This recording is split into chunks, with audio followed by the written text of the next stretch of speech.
The main theme of Sri Shankaracharya's teaching in our last class was the danger of sense attraction.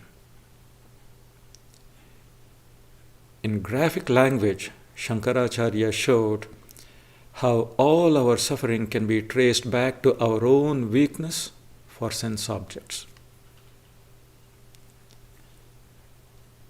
The instinct for enjoyment is embedded deep within,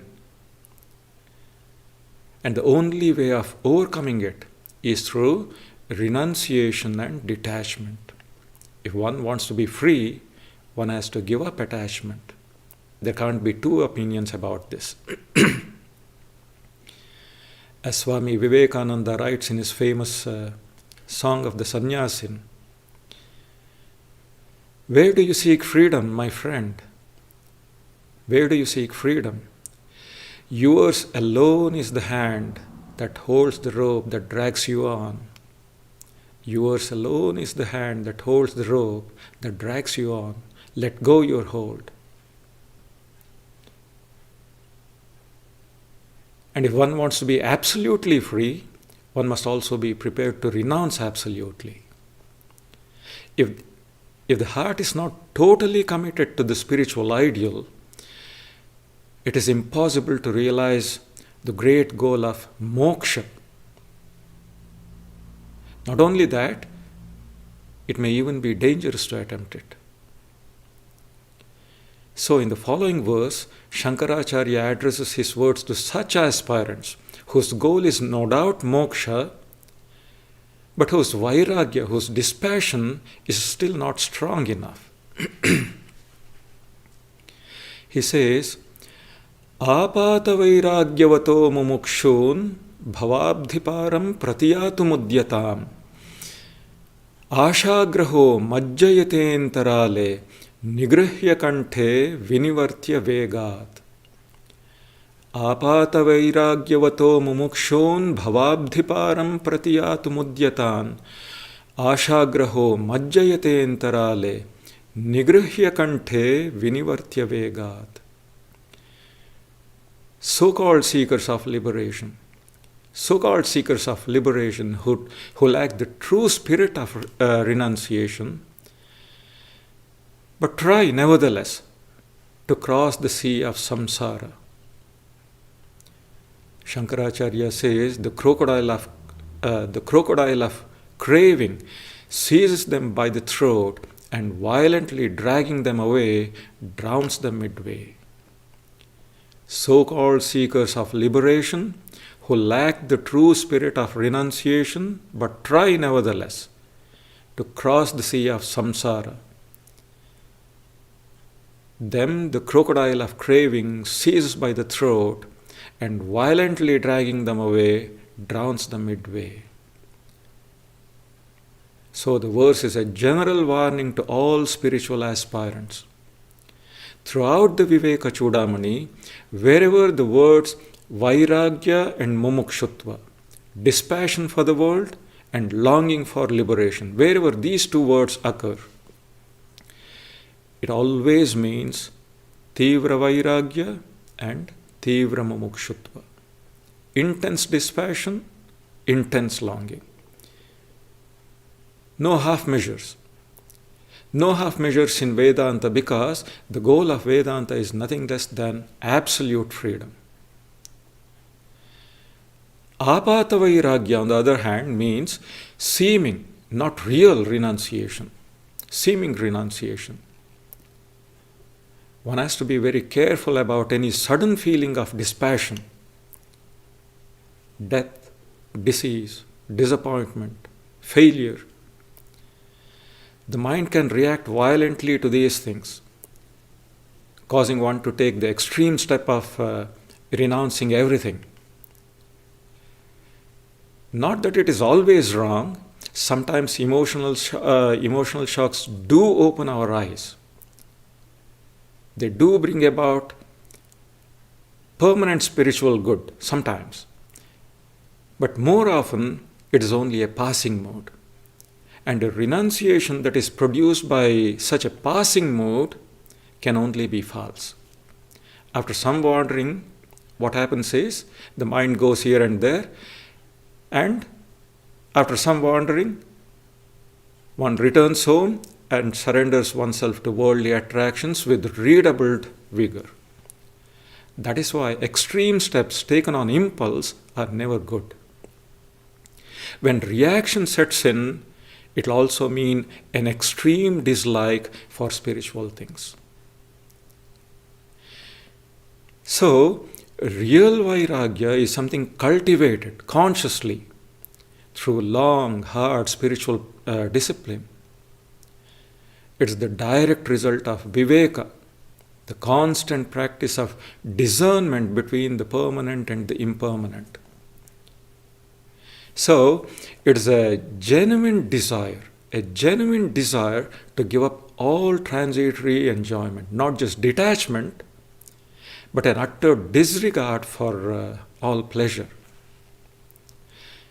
I may call myself a mumukshu, a seeker after liberation, but if my desire for freedom is not backed, if it is not supported by the strength of viveka and vairagya, it will be too weak, too superficial to carry me across the sea of samsara. That is what the verse says. Bhavabdhiparam pratiyatumudyatan, who try nevertheless to cross to the other shore of samsara. As if moksha is to be had so easily. One thing we must know very clearly, spiritual life is slow, hard work. It is like swimming upstream against the current. And it's a 24/7 affair, which can be painful at times. Somehow we have the idea, it may be subconscious, this idea, but we have it. The idea that spiritual discipline is something to be finished quickly, and then there will be a long holiday. But no. Eternal vigilance is the price of liberty. Spiritual life is for all time. I mean, there is no such holiday as we think. The same high temper of mind, it has to be maintained without any relaxation. The same watchfulness, the same caution, the same rigor. Once we commit ourselves, it has to be irrevocable, unwiderruflich. There can't be even a thought of withdrawing. That firm, that strong resolve is very essential if we want to achieve anything worthwhile in spiritual life.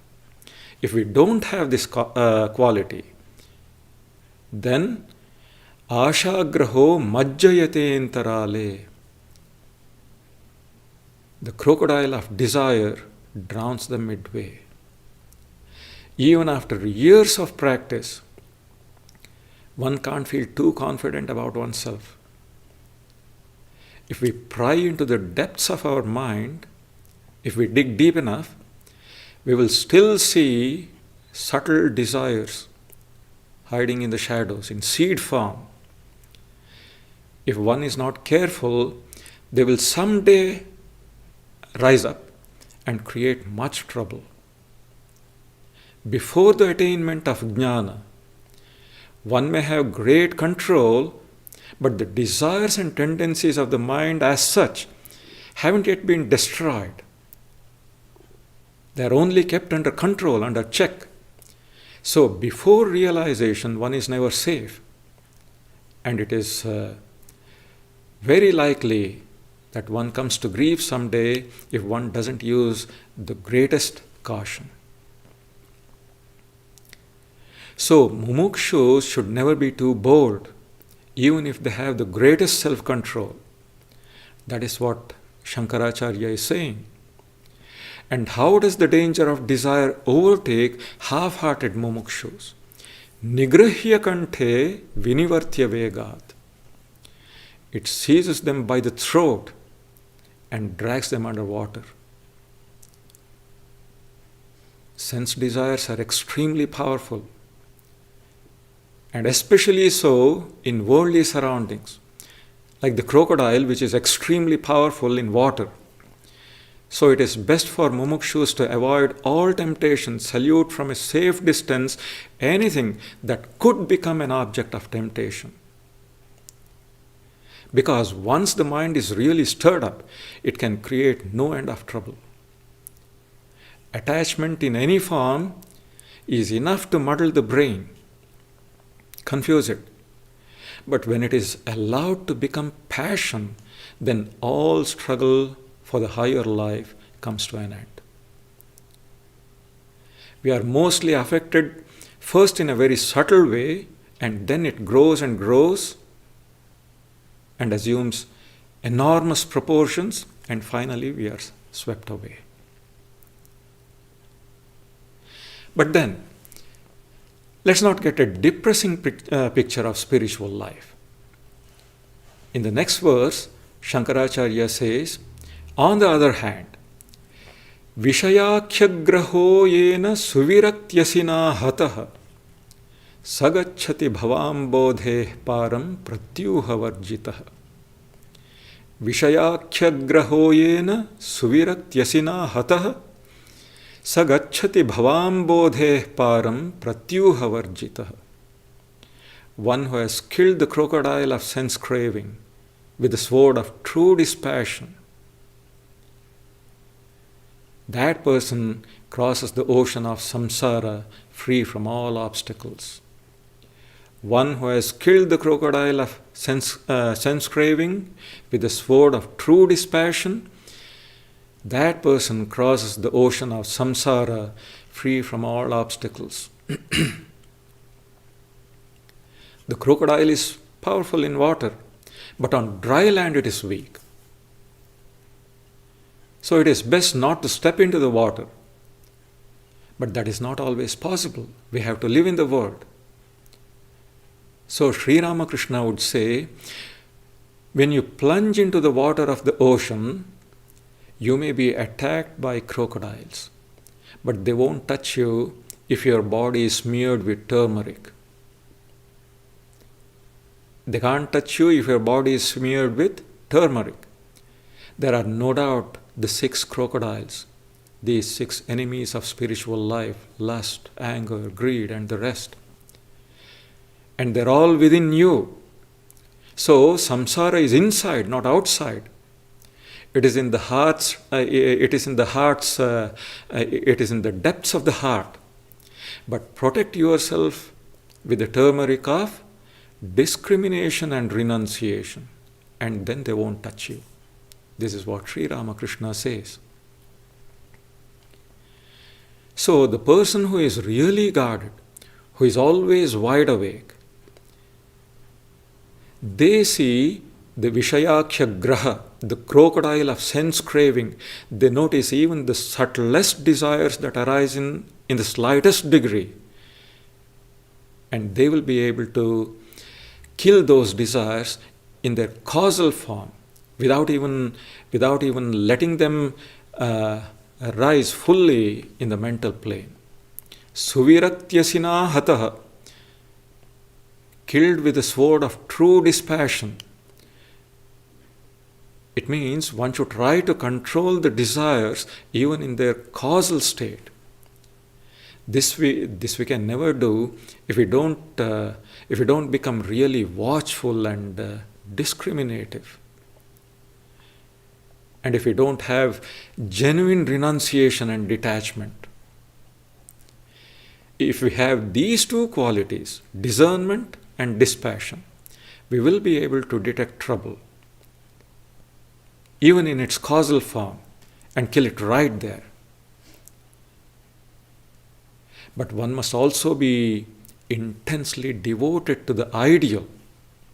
That is also equally necessary. One must think about it day and night, constantly. All 3 should be present: Viveka, Vairagya, Mumukshutva. Then the mind becomes perfectly alert. Holy Mother Sarada Devi used to say, if a person constantly thinks about God, by which way can evil come to them? how simply, how beautifully she has said it. If a person constantly thinks about God, then they have nothing to fear. By which way can evil come to them? So, sagacchati bhavam bodhe param. That aspirant crosses to the other shore of samsara. And how? Pratyuha varjitaha, free from all obstacles. So, if one is really dedicated to spiritual life, it should not be too difficult. After all, there have been countless seekers who have attained these lofty goals. Anyhow, in the following verse, Shankaracharya summarizes what he has said in the last two.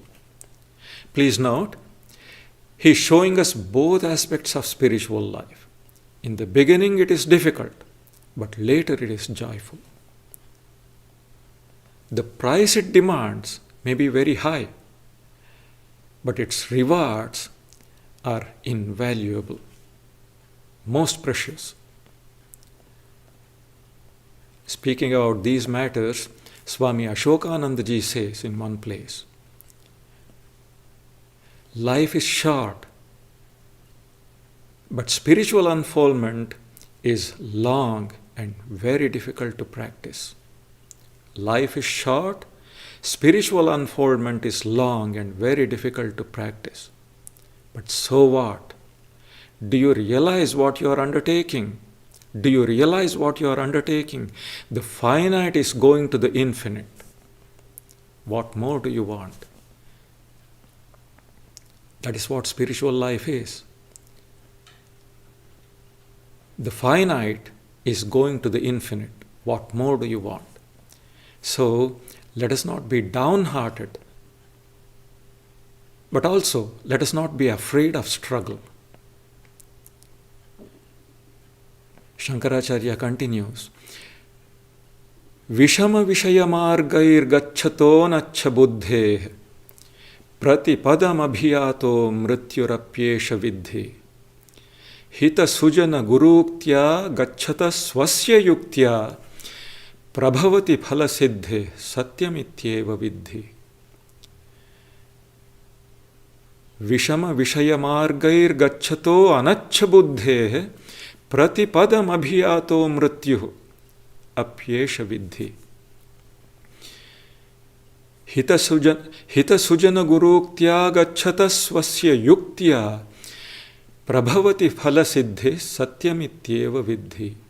That man of clouded mind who walks the dreadful path of sense pleasure, know that death haunts his every step. That man of deluded mind who walks the dreadful path of sense pleasure, know that death haunts his every step. But know this also to be true, that he who walks the path indicated by his well-wishing, benevolent Guru and by his own clear reason, he who walks the path indicated by his well-wishing, benevolent Guru and by his own clear reason, he achieves his ends. Know this also to be true. It brings to mind two verses of the Kathopanishad, where it says, he who lacks judgment, whose mind is unsteady, whose heart is impure, he never reaches the goal but is born again and again. But he who has judgment, whose mind is steady and whose heart is pure, he reaches the goal. He will reach the goal, and having reached it, is born no more. Vishama Vishayamargair Gacchataha, he who walks the dreadful path of sense pleasure, Anacha Buddhe, that man of clouded mind. Pratipadam Abhiyato Mrityuhu, death haunts his every step. Esha Vidhi, know this. It is like drunken driving on a treacherous road. As it is, the road is bad enough. with visible and invisible dangers. As if that were not enough, the driver is drunk. The way of sense pleasure is just like this, only subtler. The trouble always arises because we are too little aware of the danger. Often it comes in the form of a tiny, apparently insignificant ripple in the mind. But the outer stimulus, even if it is very subtle, hardly perceptible, that gradually affects the mind without our knowing. Sometimes even the memory of some old impure impressions, even the memory of them is enough to upset us. Because the germ, the seed, is always inside, never outside. Unless the seed is inside, it could never sprout. That is why we are advised to carefully avoid any harmful stimulus, even if it is small. Not give any opportunity for lower impulses to rise. Once we taste certain kinds of enjoyment, chances are that it steadily weakens our resistance. We may become addicted. Certain kinds of pleasure intoxicate the mind. They cloud the mind's sense of judgment. These are all the facts of spiritual life, of inner life. But when the sense of judgment is affected, when this stage is reached, and it can happen very quickly, even without our knowing, when that happens, it brings about spiritual ruin in the mind of the aspirant. Other people may not know it. Shankaracharya says, such an impure mind has to suffer sorrow at every step. In the end, Vairagya becomes too weak to sustain mumukshutva, and the aspirant falls by the way. Spiritual death. This is sure to happen, Shankaracharya says. The mind alone is the cause of both bondage and liberation. If it is attached to sense objects, it leads to bondage. If it is detached from sense objects, it leads to liberation. So, hita sujana guruktya gacchataha. He who walks the path shown by his well-wishers and by his benevolent, gyutik, volvolent. He who walks the path shown by his benevolent guru and also swasya yuktya, by the light of his own clear reason. Prabhavati phala siddhi, he surely achieves his ends. Satyamityeva vidhi, know this also to be equally true. I was saying that before realization one is never safe, that one is likely to come to grief if one doesn't use the greatest caution. We need to use the greatest sense of judgment in our whole behavior, in how we deal with things, how we associate with people. Life is full of these. It is unavoidable. And everything is vishaya. Everything is sense experience. In all these matters, there are definite ways of conduct, definite rules to follow. Our elders and teachers have put all these things in place so that we may not fall into something evil through our carelessness or bad associations. Those things we need to follow. It is all for our own good. So we need both the guidance of scriptures and teachers and our own clear intelligence. One without the other is not as effective. Intelligence by itself is not always dependable. And Shastras are useless if I don't have the sense to take their advice. So, in Vedanta, The two are always insisted upon: one's own intelligence and judgment, and the guidance of the Shastras and the Guru. So if I obey both, Shankaracharya says, have no doubt you will surely achieve your end. He speaks with such confidence, it cannot be otherwise. Because these things have been observed repeatedly, and there is centuries of experience behind these words. Anyhow, so now for 8 verses, Shankaracharya has dealt with the subject of sense objects, starting from verse number 72, where he said, Matra stadiya vishaya bhavanti.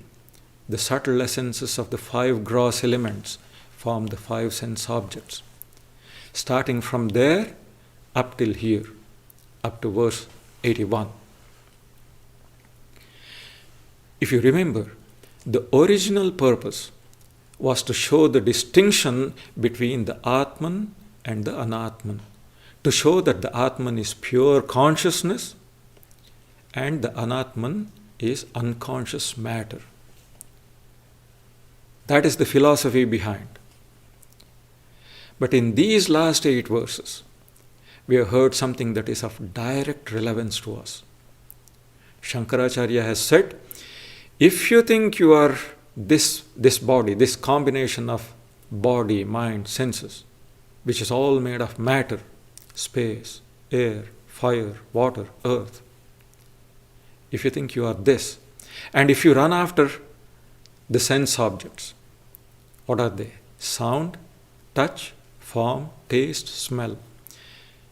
If you think you are a combination of matter, and if you run after the sense objects, then whatever you do that is related to these is going to result in bondage. Whatever you do. Because it will all reinforce, it will all strengthen your wrong identification with the Anatman. So this was the gist of the last 8 verses. But if you wish to escape bondage, you need to abandon certain things and acquire certain others. You have to stop running after sense objects and start cultivating some spiritual qualities. So here is something more practical. The next verse describes the negative and positive spiritual practices. Giving up attachment to worldly things is the negative practice, and cultivation of moral virtues is the positive. So, in verse 82, Shankaracharya says,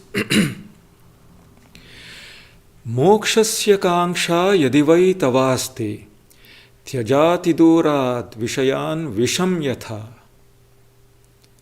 piyushavat tosha daya kshamarjava prashanti dantir bhaja nityamadarat. Mokshasya kangsha yadivai tavasti tyajati durad vishayan visham yatha piyushavat daya kshamarjava prashanti dantir bhaja nityamadarat. If you really have a desire for liberation, shun sense objects from a distance like poison.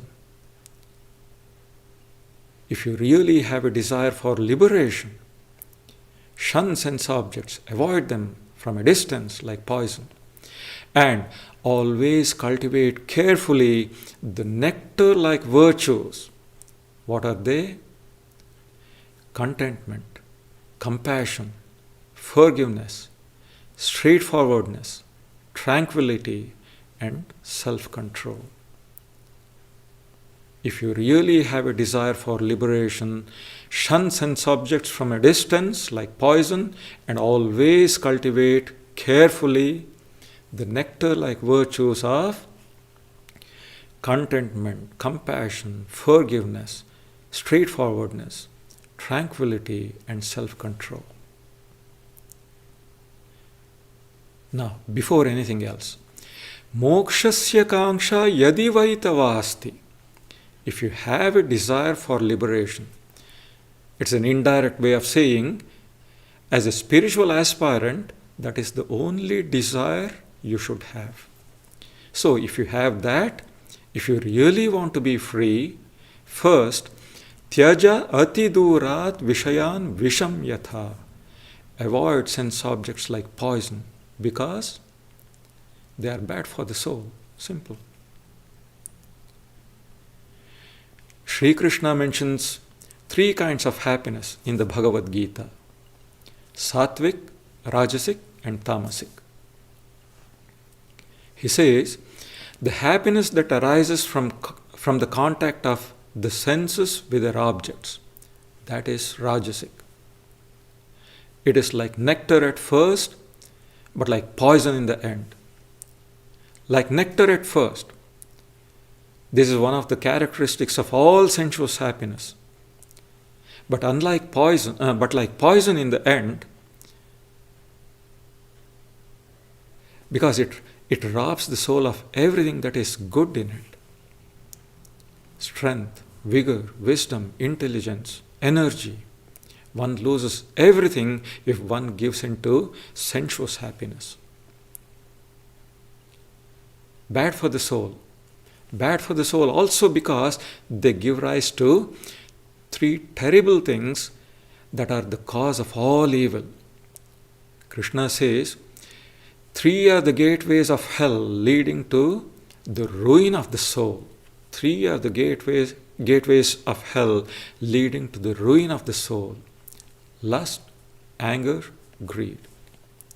Therefore, let a man renounce these 3. Ruin of the soul means they make the soul unfit for anything noble.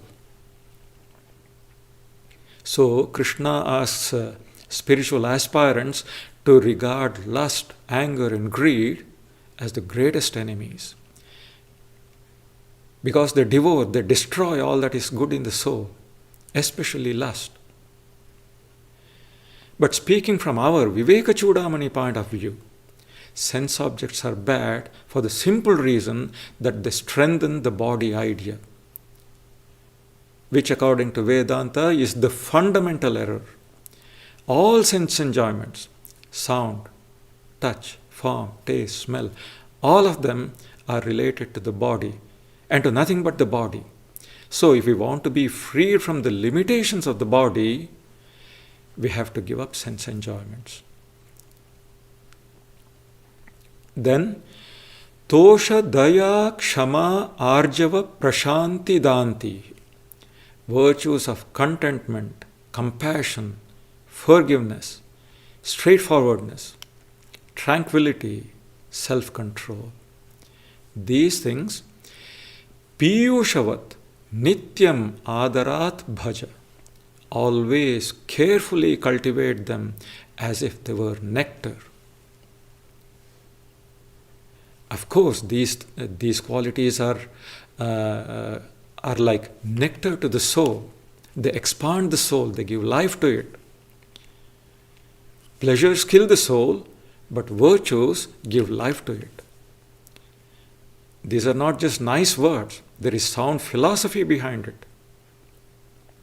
The more body conscious we are, the more selfish we become, and the soul contracts. We feel it. Selfless people are always the happiest people. Moral people are always the happiest people. The more moral we are, the more selfless we become, and the soul expands. One glance at this list of virtues and a little thought, it will convince us of this fact. The practice of morality involves great self-control, self-purification, self-sacrifice. As a result of that, the soul reflects more and more of the pure light of the Atman.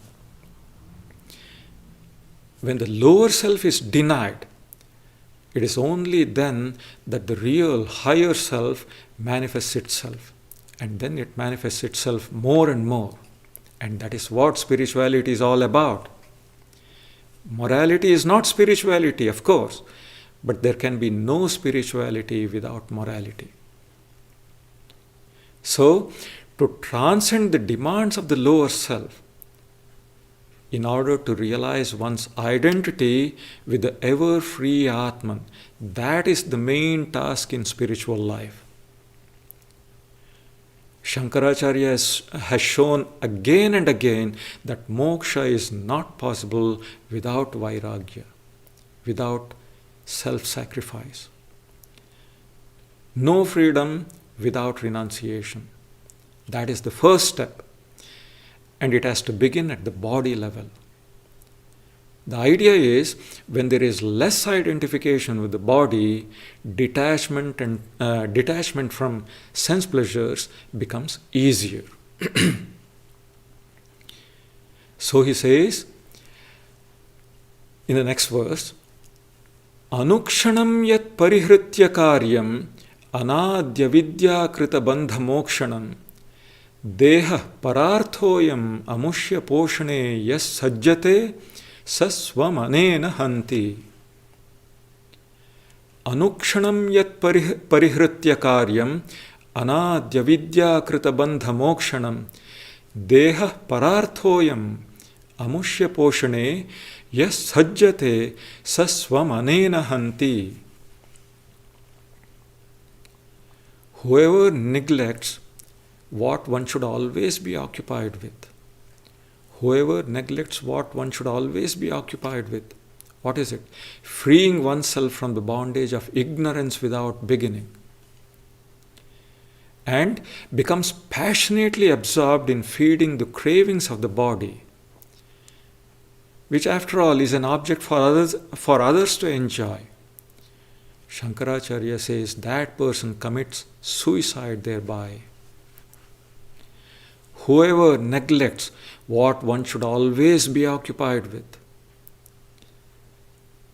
and becomes passionately absorbed with the body, which is an object for others to enjoy, that person commits suicide. Anukshanam yat krityam. That which one should be occupied, that with which one should be occupied every moment. Meaning, that is the only business of a spiritual aspirant. What? Anadya vidya kritabandha mokshanam. Freeing oneself from the bondage of ignorance without beginning. This metaphysical ignorance, avidya, is without beginning. How? Time itself is a product of ignorance. So how could ignorance be in time and have a beginning? But then, that is not the point here. So let us keep it simple. What the verse is saying is, the sole concern of a spiritual aspirant should be how to liberate oneself from bondage. All one's time and energy, all one's inner resources, everything should be devoted to realizing that one goal.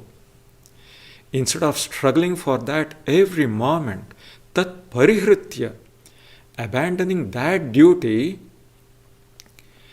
deha pararthoyam, this body is meant for the sake of another. This body is meant for the sake of others. The word parartha can either mean another or others. Another means the indwelling soul. This body is only a vehicle of experience for that soul. It is like a house. Just as a house is made from different materials and consists of different parts and is meant for its owner who is different from it. In the same way, this gross body is also made up of 5 gross elements. It consists of various limbs and organs, and it is intended for the use of the indwelling soul who is different from it. So just like any other material object, this body is also a material object. It is also a Vishaya and nothing more. Even the body is a Vishaya. In fact, that is the greatest Vishaya. But it is a means to an end, not an end in itself. It has value as long as it serves the purpose of another, that is to say, the indwelling soul. When that purpose is served, then it is meant for others, for worms that feed on it when it is dead. That is what Shankaracharya means. That is all the value it will have when the soul leaves it. But amushya poshane yas sajjate, whoever becomes overly attached to gratify,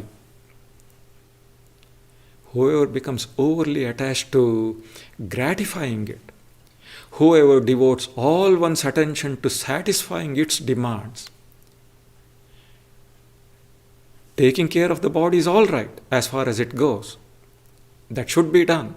But we should not become obsessed with it. Our whole life is spent in pampering, in indulging the body until we become slaves of it. All our weaknesses, all our sins, all the compromises that we make, all the humiliations that we endure, everything is finally due to our excessive love of this little body. We know we can't keep it forever. Still, we cling to it with such great tenacity. It is our all in all. We love it so much that we think we are it. Shankaracharya says, Sasvam anena hanti, that person commits suicide thereby. Remaining preoccupied with the body and forgetting the Atman within. That is spiritual death. Because too much worship of the body kills the soul within. Then in the following verse also he continues with the idea, again showing the contradiction between the two. Attachment for the body and the desire for liberation. The two can never be pursued by the same person, not at the same time anyway. He says, Sharira poshanarthi san ya atmanam didrikshati graham darudhya dhritva nadim tartum sagacchati. Sharira poshanarthi san ya atmanam didrikshati graham darudhya dhritva nadim tartum sagacchati. Whoever seeks to realize the self while feeding the cravings of the body, that person attempts to cross a river by catching hold of a crocodile, mistaking it for a log. Whoever seeks to realize this Atman while feeding the cravings of the body, that person attempts to cross the river by catching hold of a crocodile, mistaking it for a log. Really, it is as ridiculous as this to try to harmonize the two.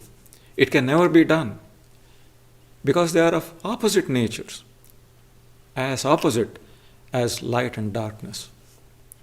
They can never coexist. Not only ridiculous, but dangerous. We saw how the deer, the elephant, the moth, the fish, and the bee, how they are all led to their death by their own weakness for sense objects. But what Shankaracharya has been trying to show is that the body itself is a big sense object. It has all the characteristics of a sense object. It attracts us, it binds us, and then it enslaves us. And our attachment to it will destroy our spirituality. Attachment is deadly in any form By the time we become aware of its defects, it is usually too late. We have grown old. Even if we want to detach ourselves from it, the body will not give up its hold on us. We have become too weak. The verse reminds me of an old joke, this joke of the sadhu and the blanket.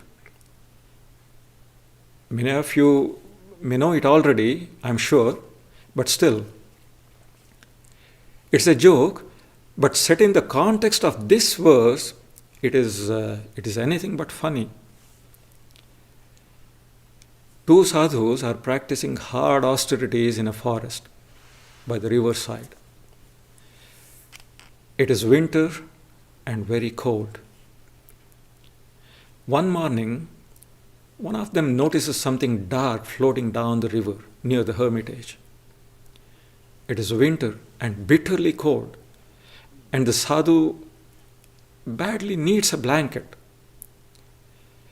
When he sees this dark object, he can't believe his eyes. It's a nice, thick woolen blanket. He dives into the water, swims up to it, and grabs it. At this point, the other sadhu, the second sadhu, arrives on the scene and sees his brother struggling with the blanket. He watches for a few moments, but something doesn't seem quite all right. So he shouts, asking what the matter is, and suddenly realizes that the first sadhu seems to be losing the struggle. His arms are flailing wildly, and he is gulping and coughing. The second sadhu is alarmed. Let go, let go, he shouts. Let go the blanket and come back. And the first sadhu shouts back, I've let go, but the blanket is not letting me go. Because the blanket was a bear. It is not funny. It is dead serious. Just like the crocodile, the body will seize us and drag us underwater. We will be completely helpless. So in this way, Shankaracharya equates over-attachment to the body with spiritual death. Again in the next verse he emphasizes it. Again. Moha eva mahamrutyur mumukshor vapuradishu moho vinirjito yena samukti padam arhati. Moha eva mahamrutyur mumukshor vapuradishu moho vinirjito yena samukti padam arhati. For a seeker after liberation, the infatuation with the body, people and objects, that alone is the great death. One who has completely conquered this infatuation, that person deserves the state of liberation. I repeat, for a seeker after liberation, the infatuation with the body and everything that is related to it, people and objects, that alone is the great death. That is the real death. One who has completely conquered this infatuation deserves the state of liberation. Now, let us understand things carefully, please. First of all, Shankaracharya is here talking to spiritual aspirants, and that too mumukshus, seekers of liberation. These words are meant for them, to mumukshus, not for people in general. To those who are not interested in spirituality, who are content with an ordinary life, to such people, Shankaracharya has little to say.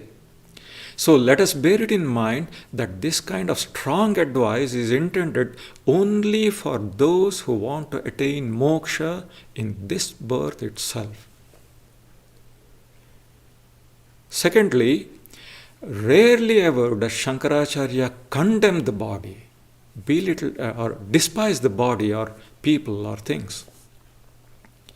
What he criticizes is only our attachment, our over-attachment rather, to those things. This is quite clear in the present verse. Moha is mrityu, not the body, not people, not things. Moha, infatuation, is death. Moha means extreme feelings of I, me and mine with regard to the body and everything that is related to it. Extreme to the extent of self-forgetfulness. We forget the Atman. And just as a dead person can't do anything, one who is infatuated with the body cannot strive for liberation. Which is as good as saying that infatuation with worldly things is spiritual death. That is why only the person who has fully conquered moksha, that is to say, completely given up identification with the body and the rest, only they are fit for the state of mukti, for liberation. Therefore, Shankaracharya says in the next verse, yet again, give up moksha. Don't cling to these delusions. We may feel bad about being reminded again and again of something we are embarrassed about. It leaves a bad taste in the mouth. To be reminded of something we would rather forget. Does Shankaracharya really have to rub it in like this? But let us look at things from through his eyes. Great souls like him find it strange, ununderstandable that we suffer so much and still don't come to our senses, that we still cling to our delusions.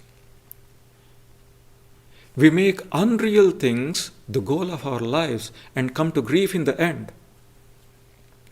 By identifying ourselves with our bodies and to the bodies of others, we get into all kinds of emotional involvements, create for ourselves no end of miseries. But mumukshus, seekers after liberation, cannot live like that. They have fixed for themselves a higher goal, and they can't afford to be lost in worldly entanglements. That is why renunciation is the central theme of spiritual life in all religions. Without that, there can't be liberation. And renunciation is not only outward renunciation. It is more mental than physical. It is renunciation of delusion, giving up clinging to one's own body and to those of others. To become truly dispassionate, to become truly unattached in every way. So, if you think about renunciation like this, then renunciation is an overall change of attitude towards everything. That is what it is. But why is this necessary? Why should mumukshus practice so much dispassion, so much non-attachment? Because without giving up all associations with things and people which are not helpful to spiritual life, freedom is not possible. The soul is free only to the extent one is prepared to give up delusions. Otherwise, it will become like the drunkards rowing an anchored boat. So, now we come to the last verse of the day. Moham jahi mahamrityum dehadara sutadishu yam jitva munayo yanti tad vishno paramam padam. Moham jahi mahamrityum dehadara sutadishu yam jitva munayo yanti tad vishno paramam padam.